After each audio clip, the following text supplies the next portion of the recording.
free Palestine. Right now, 146 countries recognize Palestine as a state. That's more than 3/4 of the United Nations.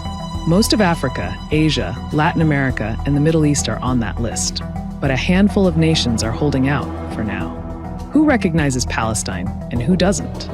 In 1988, Yasser Arafat, who was chairman of the Palestine Liberation Organization, proclaimed Palestine as an independent state with Jerusalem as its capital.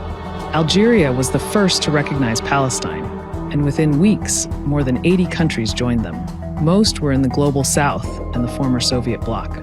In 1993, the Oslo Accords raised hopes for a two-state solution and a fully recognized Palestine, but that never happened.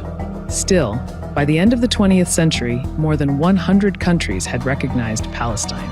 By 2010, that number climbed to 130.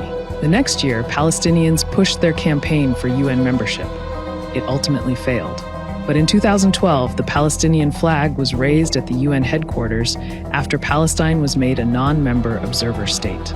When Israel began its war on Gaza in 2023, a new international wave of support for Palestinian rights emerged.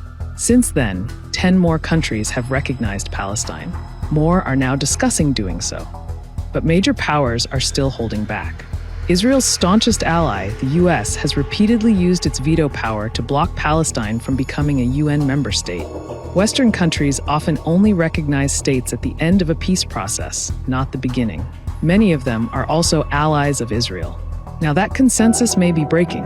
France has declared it will break ranks. Canada, Australia, Belgium, and the UK hint they'll follow. What does it take to be considered a state? International law sets out 4 criteria: a permanent population, its own territory, a government, and foreign relations. Israel's occupation and illegal settlements have made it nearly impossible for Palestine to fulfill those conditions. But to Palestinians, recognition is more than a checklist. It's a seat at the table and a legal tool to challenge the Israeli occupation in international courts. Would it end the war on Gaza? That's unclear. But it could level the playing field for negotiations, as Israel seems determined to end the dream of Palestinian statehood. Because while most of the world recognizes Palestine on paper, it's yet to change the reality Palestinians are living in.